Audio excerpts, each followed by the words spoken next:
बिस्मिल्लाहिर्रहमानिर्रहीम। अस्सलाम वालेकुम वरहमतुल्लाहि वबरकातुहू। मोहब्बत का तस्वीर वाला अमल।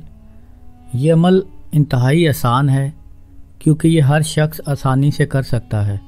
अगर आपका महबूब आपसे नाराज़ हो, जितना भी ज़िद्दी हो, बहन भाइयों की नाराज़गी हो, रिश्तेदारों की नाराज़गी हो, मियाँ बीवी की नाराज़गी हो, हर तरह की जायज़ नाराज़गी के लिए, जायज़ मोहब्बत के लिए आप इस अमल से काम ले सकते हैं।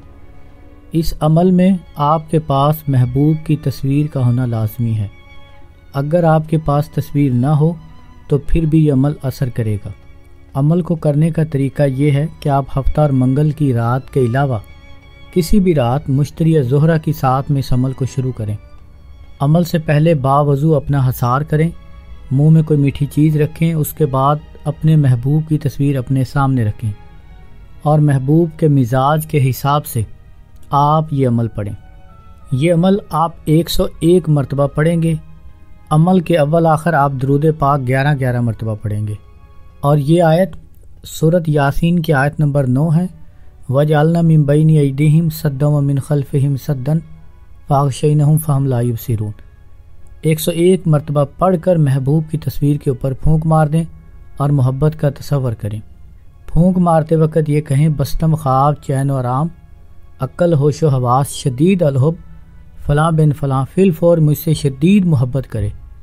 यहाँ पर आप अपनी तरफ से कोई भी अल्फाज का इजाफा कर सकते हैं। पढ़ने के बाद तस्वीर के ऊपर फूंक मार दें।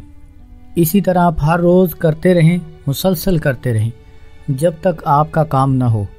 जो भी एक दफ़ा इस अमल को करेगा वो इंशाअल्लाह इसकी तारीफ़ ज़रूर करेगा। बहुत ज़बरदस्त है, इसकी ताकत का अंदाज़ा जल्द ही आपको हो जाएगा। ये आयत आपके महबूब को अंधा पागल करके आपके कदमों में गिरा देगी। महबूब को कुछ भी समझ नहीं आएगी कि उसने क्या करना है। एक बार इस अमल को करें, जायज़ काम के लिए करें, नाजायज़ और हराम काम के लिए इस अमल की इजाज़त नहीं है। अस्सलामु अलैकुम वरहमतुल्लाहि वबरकातुहू।